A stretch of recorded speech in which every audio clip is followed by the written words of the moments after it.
Hello students, तो आज के वीडियो में हम सीख रहे फाइनेंशियल अकाउंटिंग, नाणा की हिसाबी पद्धति। आज का वीडियो दोनों मीडियम के लिए यूज़फुल रहेगा। मैं दोनों मीडियम में कंप्लीट एक्सप्लेन करूंगा।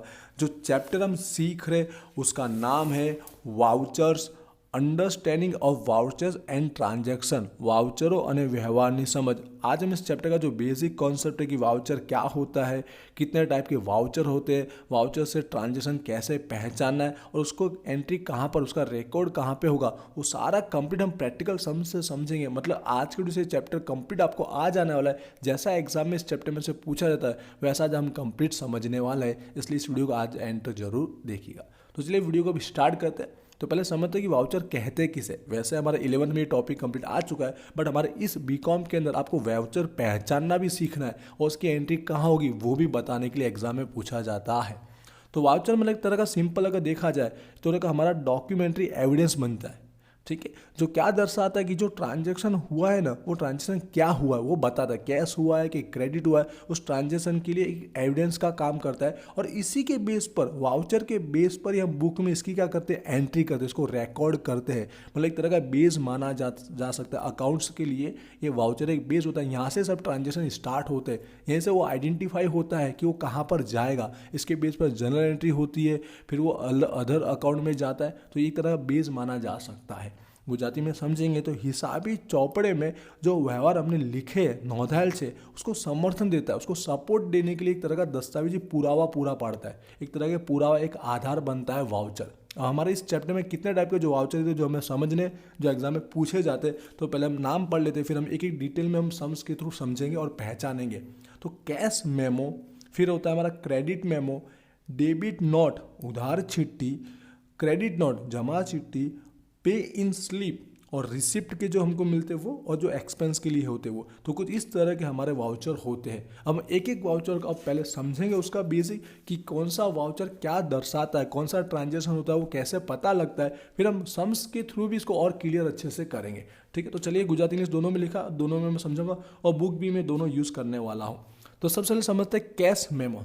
तो वर्ड आप देखिए तो कैश वर्ड लिखा है, मतलब ये कैश ट्रांजेक्शन को दर्शाता है। सिंपल सा कैश ट्रांजेक्शन हुआ है, पहचानेंगे कि सेल्स हुआ कि परचेस, वो समझाएंगे, लेकिन यहाँ कैश हमारा क्लियर हो जाता है। अभी दो साइड क्यों लिखा है, क्योंकि कैश मेमो हमने भी दिया गया हो सकता है, हमने अपने कस्टमर को दिया ऐसा भी हो सकता है, या सामने वाले से मिला ऐसा भी हो सकता है। तो दोनों हमको समझना है, पर आपको एक ही याद करना है। हमारे लिए क्या, अगर ये याद हो गया ना तो दूसरा हम ऑपोजिट उसका कर देंगे। तो समझते, अगर हमने कैश मेमो लिखा है, ठीक, हमने इश्यू किया कस्टमर को, तो सिंपल सी बात, हमारा सेल बताता है। क्या बताता है, सेल बेचान दर्शाता है। और कैश सेल होगा, क्योंकि कैश है तो कैश ही होगा, तो ये हमारा कैश सेल बताएगा। अब इसकी एंट्री कहाँ पे होगी, इसको रिकॉर्ड क्या कहाँ किया जाता है। वाउचर को पहचानने के बाद जो भी कैश ट्रांजेक्शन, आपको याद रखना, हमेशा कैश बुक में ही एंट्री होगी।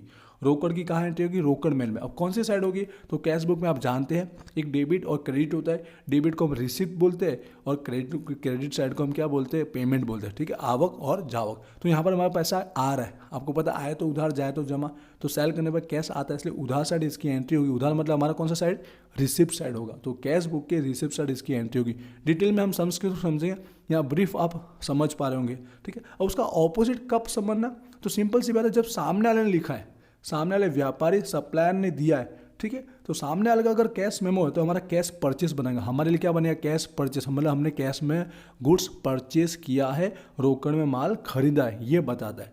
इसकी एंट्री क्या होगी, कैश है मतलब कैश बुक में ही एंट्री करना है, बट हमने परचेस किया है इसलिए कैश जा रहा है, इसलिए पेमेंट साइड होगा। कैश बुक के पेमेंट साइड होगा। अब कौन से कॉलम में होगा, तो हम सम्स में देखेंगे कि कैश में ट्रांजेक्शन हुआ है कि चेक में हुआ है, वो उसके हिसाब से कॉलम डिसाइड होता है। पर कौन सी साइड होगा वो हम समझ पा रहे होंगे, ठीक है। रोकड़ मिलनी जावक बाजू। आई होप ये क्लियर हुआ। आपको सिर्फ अपना ही याद रखना है। हमने लिखा मतलब कैश सेल होगा, सामने ने लिखा मतलब उसका ऑपोजिट कैश परचेस। एक याद रखना, दूसरा ऑटोमेटिक हो जाएगा। हम सम समझते हैं, ठीक है। एक एक के लिए अलग अलग बुक यूज़ करूंगा। अभी इंग्लिश यूज़ कर रहा था तो नेक्स्ट के लिए गुजराती होने की यूज़ करूंगा, पर मैं बोलते टाइम इंग्लिश गुजराती दोनों ही समझाऊंगा। आप अपने बुक रख सकते हो। तो चलिए कैश मेमो के दोनों समझ लेते हैं कि हमारे लिए कब कैश सेल होगा, कब कैश परचेस होगा। तो यहाँ पर देख रहे होंगे ये टॉपिक हमारा फर्स्ट एग्जाम्पल इलस्ट्रेशन आपको समझाना चाहूँगा। उसमें सारे ट्रांजेक्शन हमको दिए गए हैं। तो सबसे पहले हमको पढ़ना है कि किसकी बुक में हमको ट्रांजेक्शन लिखने हैं, वो सम्स में हमें दिया गया होगा। तो ये हम लोग जिसकी बुक में लिख रहे हैं उसका नाम दिया विमल बुक स्टोर, ठीक है, मतलब एक तरह का ये हम अपने आप को समझना, हम अपनी बुक में लिख रहे हैं तो विमल बुक स्टोर समझ कर हमको लिखना है। अब चलिए हम लोग कैश मेमो का व्यवहार पहचानेंगे कैसे वो देखते हैं। तो यहाँ पे देखिए एक हमें दिया गया ये टॉपिक कैश मेमो, चलिए ये हमें वाउचर सम्स में दिया गया होगा, तो इसके पास हमको क्या पहचाना है कि किसका ट्रांजेक्शन हुआ है और उसका रिकॉर्ड कहाँ पे होगा। तो देख रहे होंगे ऊपर कैश मेमो लिखा है, तो इससे भी कैश वर्ड से आपको समझ आ रहा है कि कैश ट्रांजेक्शन है। या फिर नीचे भी कहीं पर कुछ लिखा होता है को पढ़ लेना चाहिए, रिसीव इन कैश, लेकिन हमको अमाउंट कैश में मिल गई, मतलब कैश ट्रांजेक्शन ही है, क्रेडिट वाला है नहीं। अब पहचाना सेल है कि परचेस है, ठीक है, खरीदी है कि बेचान है। तो ऊपर नाम लिखिए किसका लिखा है, यहाँ हमेशा जो नाम होगा ना लिखने वालों का होगा, जिसने वाउचर दिया ना उस व्यापारी का होगा, और इस सामने वाले, ठीक है, लेने वाले का होगा, वाउचर लेने वाले पर्सन का होगा, ये लिखने वाले का, ये स्वीकार करने वाले, इन शॉर्ट में ये सेल करने वाले का और ये परचेस करने वाले का होगा। तो विमल की बुक में लिख रहे हैं हम, विमल की बुक में लिख रहे हैं, मतलब हमारा नाम दिया, मतलब हमने यहाँ पर कैश मेमो इशू किया है, तो क्या होगा, हमारा कैश मेमो है तो क्या दर्शाता है, हमारा कैश मेमो कैश सेल बताता है, रोकड़ वेचाण बताता है। पहचान आ रहा होगा, फिर फटाफट हम समझेंगे। तो यहाँ पर आप एक्सप्लेनेशन में बता सकते हो ये जो कैश मेमो है वो क्या बता रहा है, हमारा कैश सेल बताता है। तो डिटेल में लिखिएगा। अब इसको रिकॉर्ड कहाँ करेंगे, इसको लिखेगा कैश सेल, मतलब कहाँ पे आएगा, कैश बुक में ही आएगा, रोकड़ मेड़ में आएगा, गुजराती बोल ही रहा हूँ समझ रहे होंगे। और कौन सी साइड होगा, आवक होता है इसलिए रिसिप्ट साइड में होगा, आवक बाजू कौन से कॉलम में, तो कैश है इसलिए कैश के कॉलम में होगा। बस इतना आपको लिखना है। ये ट्रांजेक्शन तो जस्ट क्या है कि कौन सी तारीख को किसके पास है और कितना अमाउंट हमने बेचा है, वो थोड़ा सा ब्रीफली आपको लिख देना जो आपको समझ में आ जाएगा। आई होप क्लियर हुआ। सेकंड कैश, ये हमारा कैश सेल था, कैश सेल रोकड़ वेचाण था। अब देखिए दूसरा समझते हैं कैश मेमो। अब ये कैश मेमो क्या है समझेंगे, ये भी कैश ही है, और यहाँ पे देखो हिंट दिया है, चेक दिया गया था बैंक देना बैंक का, तो कैश यहाँ से भी समझ में आ रहा है। अब यहाँ पे मैंने बोला था जिसने लिखा है उसका नाम यहाँ पे होता है, ठीक है, ये सेल का होता है, हमारा नाम यहाँ पे है, देखो विमल बुक यहाँ लिखा है, बोला हमारा क्या होगा, कैश परचेस होगा, समझ गए। अब नाम कहाँ पे लिखा उससे भी पहचान पा रहे होंगे, तो ये हमारे लिए कैश परचेज बनेगा। तो यहाँ पर आप समझ गए, एक्सप्लेनेशन में समझाएंगे। इस कैश मेमो क्या दिखाता है, कैश परचेज रोकड़ खरीदी बताता है। इसका व्यवहार कहाँ लिखेंगे, रिकॉर्ड करेंगे, कैश बुक में हम करेंगे, कहाँ करेंगे, कैश बुक में रोकड़ मेड़ में करेंगे। और कौन सी साइड होगा, जावक पेमेंट की साइड होगा। कौन से कॉलम में, तो यहाँ देखना है, चेक है यहाँ पर, तो बैंक के कॉलम में होगा। आई होप भी आपको क्लियर होगा। वीडियो लॉन्ग रहेगा, सारे ट्रांजेक्शन ऐसे आपको समझाऊंगा जिससे आपको क्लियर हो पाएगा, ठीक है। चलिए आगे next cash memo. I hope दोनों तरह से आप समझ पाए, हमने लिखा तो कैसे पहचाना, सामने ने लिखा तो कैसे पहचाना, ठीक है। जो जो डिटेल आएगी वो समझाते हुए जाऊंगा। अगला टॉपिक पढ़ते हैं हम, क्रेडिट मेमो की बात करते हैं। वर्ड देखिए क्रेडिट लिखा है, क्रेडिट मतलब उधार होता है, आप जानते हैं, तो उधार का ट्रांजेक्शन है ये। अब हमारे लिए क्या होगा समझ गए, हमने लिखा तो सेल होगा, एक समझ गए तो दूसरा ऑटोमेटिक आप समझ जाओगे। हमने लिखा है क्रेडिट में, तो हमारे लिए क्रेडिट सेल होगा। और एंट्री क्या होगी, क्रेडिट की एंट्री याद रखिए हमेशा जो हमारे सब्सिडी बुक होती है ना वहाँ पे होता है सेल, इसलिए सेल बुक में होगा, ठीक है। उधार वेचाण, वेचाण नोंद में होगा। अगर सामने वाले ने लिखा है, सामने वाले का है क्रेडिट मेमो, तो हमारे लिए परचेस बनेगा, क्रेडिट परचेस। क्रेडिट परचेस तो कौन सी बुक में जाएगा, परचेस की बुक में जाएगा। उधार के जितने भी ट्रांजेक्शन होते हैं वो उनकी खुद की बुक में लिखे जाते हैं, और कैश के ट्रांजेक्शन कैश बुक में रोकड़ मेल में लिखे जाते हैं। क्लियर हुआ। चलिए अब ट्रांजेक्शन यहाँ पर इस बार मैं गुजराती की बुक से बता रहा हूँ, इंग्लिश गुजराती दोनों में से यूज़ करता रहूँगा, इजीली आप समझ जाएंगे। फर्स्ट वाले में समझा रहा हूँ, इसके बेस पर सेकंड थर्ड सारे कर सकते हो। चलिए अब हम खरीदी का करते हैं उधार, तो देखिए यहाँ पर क्रेडिट मेमो समझ के, विमल की बुक यहाँ पे हेडिंग में लिखा, हम विमल की बुक में ही ट्रांजेक्शन लिख रहे हैं, ठीक है। तो यहाँ पर क्या होगा, क्रेडिट सेल होगा, फर्स्ट नाम जिसका संबंध है उसके लिए सेल होगा। फिर हम किसके चौपड़े में लिख रहे हो समझना है, हमारा नाम यहाँ पर है कि यहाँ पर, यहाँ पे है तो सेल होगा, यहाँ पे है तो परचेस होगा, ठीक है। बाकी कैश क्रेडिट है, इसकी पहचानने के लिए यहाँ पे भी कुछ नोंद होती है, वो समझना। 5% रोकड़ बटा दिया जाएगा अगर वो 15 दिन में पैसा देता है, तो ये क्रेडिट का व्यवहार दर्शाता है। कई बार क्या ऊपर ये वर्ड ना भी लिखा हो तो भी हम पहचान पाएंगे कि क्रेडिट का व्यवहार है कि कैश का व्यवहार है, ठीक है। तो ये हमारे लिए क्या बन गया, ऊपर हमारा नाम लिखा सबसे पहले, तो सिंपल सी बात है हमारा क्रेडिट क्या बनेगा, सेल बनेगा, वो सेल्स बनेगा। गुजराती में समझ पा रहे होंगे, हमारा उधार वेचाण कहलाएगा। इसकी एंट्री कहाँ होगी, उधार है तो सिंपल सी बात है वेचाण में ही होगा, वेचाण नोंद में होगा, सेल बुक में एंट्री होगी। ये व्यवहार तो आप लिख पाओगे, जो जो ट्रांजेक्शन हो आप बता देना है। क्लियर हुआ। एक और क्रेडिट का जो हमको समझना है, यहाँ पर दूसरा टॉपिक देखेंगे तो ये रहा, समझिए। यहाँ पर अब ऊपर में नेशनल बुक का नाम लिखा है, क्रेडिट मेमो है लेकिन यहाँ नेशनल का लिखा है, हमारा नाम यहाँ लिखा है विमल, तो हमारे लिए क्या होगा, परचेस खरीदी होगा। कैसा होगा, क्रेडिट उधार खरीदी होगा। सिंपल आप पहचान पा रहे होंगे, ठीक है।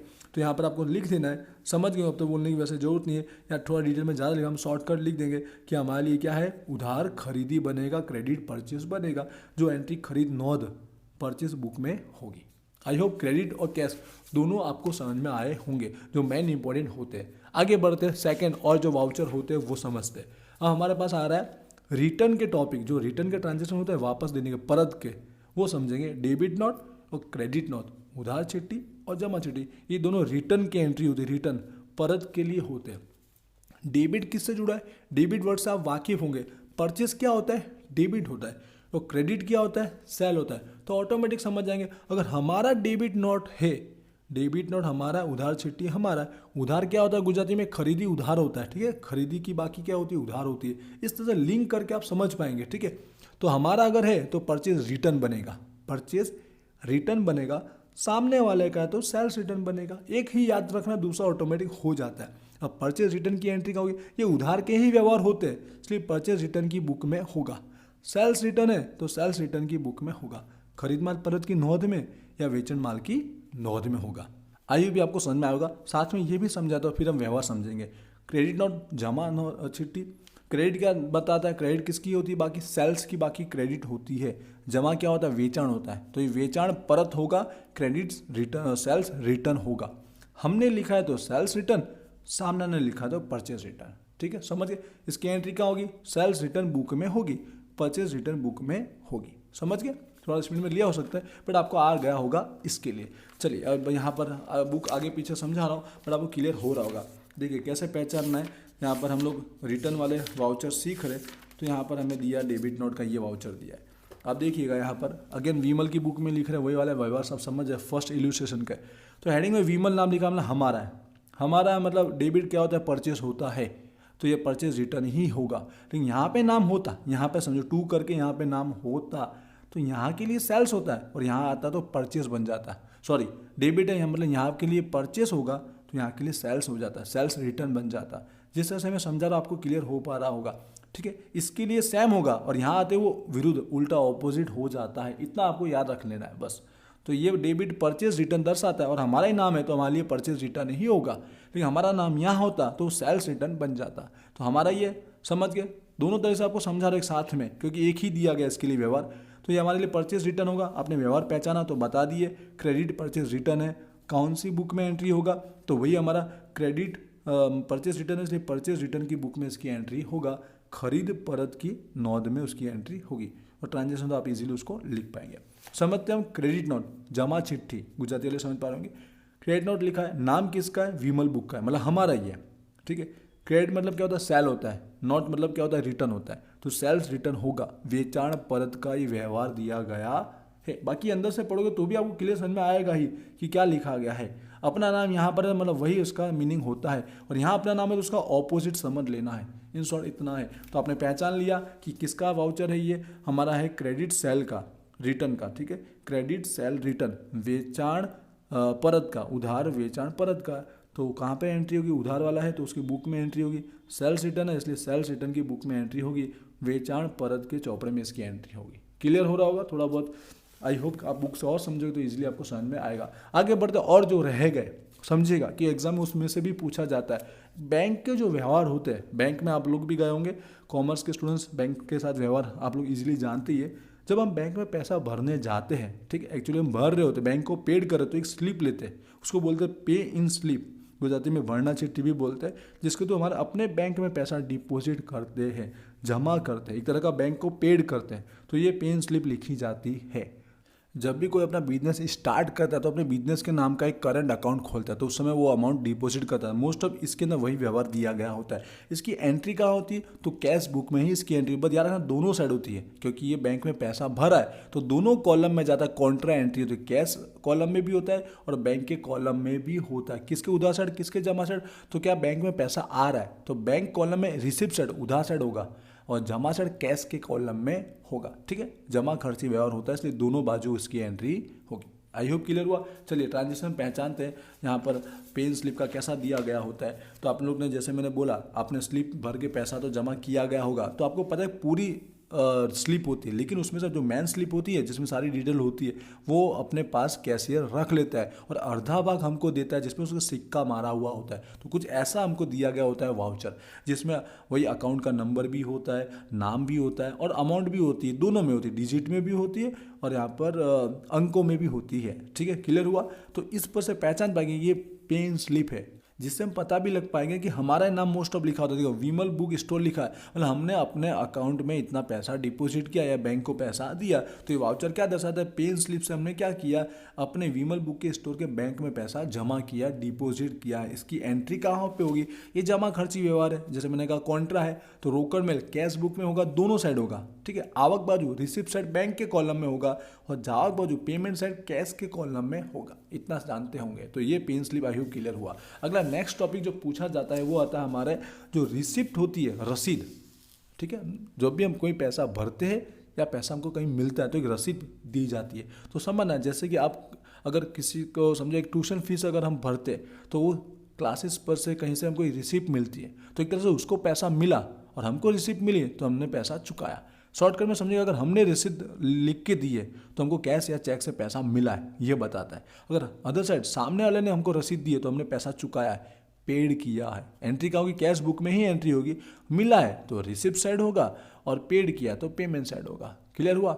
आवक साइड और जावक साइड एंट्री होगी। जैसे मिला, कैश मिला तो कैश के कॉलम में और बैंक से मिला तो बैंक के कॉलम में। इतना छोटा सा समझना है। चलिए, इसका भी ट्रांजेक्शन हम लोग समझते, हमारी बुक में दिया गया और एग्जाम में पूछा भी गया। जो लेटेस्ट एग्जाम हुई उसमें रिसिप्ट का एक एंट्री पूछा गया था। कुछ इस तरह से ये है व्यवहार। यहाँ रसीद लिखा गया, अगर रिसिप्ट लिखा होगा इंग्लिश में समझना, और व्यवहार आपको पढ़ना रहेगा जिससे पता चले कि हमको पैसा मिला या हमने पैसा दिया। वैसे यहाँ पर हमारा नाम है तो 100% हमको पैसा मिला ही है। ठीक है, ऊपर जिसका नाम है तो समझो उसकी रसीद है, उसने रसीद बना के दी है तो उसको पैसा मिला है ना। क्लियर अब लिखा है कि महादेव पुस्तकालय बंडल से हमको क्या मिला है, यहाँ पर इतना बिल चुकाने के हिसाब में 4000 का हमको 5% काट के 3800 रुपया हमको मिला है, रोकड़ा मड़िया कैश रिसीव हुआ है। इतना सा तो बस समझ गए। वाउचर क्या दिखाता है, नाणा मड़ियानी पहुँच। ठीक है, कैश रिसीव का रिसिप्ट बताता है। अब इसकी एंट्री कहाँ होगी, कैश बुक में ही इसकी एंट्री होगी और रोकड़ कैश के खाने में एंट्री होगी।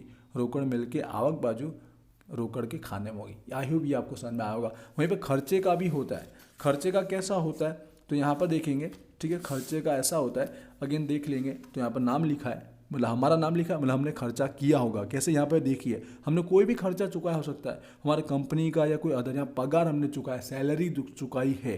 ठीक है, किसको चुकाई, यहाँ पर हिसाबनीस मतलब क्लर्क होगा या अकाउंटेंट होगा। ठीक है, उसको हमने पैसा चुकाया। तो एक तरह का खर्च का वाउचर है, पगार का खर्च का वाउचर है। अब हमने भले पैसा चुका लें, कैश बुक में ही एंट्री होगी, रोकड़ में होगी, पर जावक साइड होगी, पेमेंट की साइड होगी और रोकड़ कैश के कॉलम में होगी, क्योंकि कैश में रोकड़ में हमने पैसा चुकाया है इसके लिए। आई होप दोनों आपको समझ में होगा। आवक का भी मतलब रिसिप्ट का, रसीद, और एक होता है हमारा खर्चे का। आई होप यहाँ से देखा जाए तो इस चैप्टर में जो मेन जो हमारे वाउचर थे वो हमने यहाँ पर क्लियर किए। यहाँ आई होप क्लियर हुआ होगा। इसके बाद भी अगर ये यूट्यूब पे वीडियो आ रहा है तो इस चैप्टर में कुछ बाकी रह गया तो इस वीडियो के नीचे आप कमेंट करके मुझे बता सकते हो। बाकी बोलना चाहूँगा, वीजी स्टूडेंट एप्लीकेशन आप जरूर डाउनलोड कीजिएगा। उसमें आपके सेमेस्टर का कोर्स होगा, कोर्स में भी जरूर ज्वाइन होगा, जिससे आपके इस सिलेबस में जितने प्रैक्टिकल सब्जेक्ट है उसकी कंप्लीट अच्छे से तैयारी हो जाएगी और आपके मार्क भी एग्जाम में जरूर इंक्रीज होंगे। इसलिए कोर्स में भी जरूर ज्वाइन होइएगा। मिलते हैं नेक्स्ट वीडियो में। Wish you all the best. Thank you.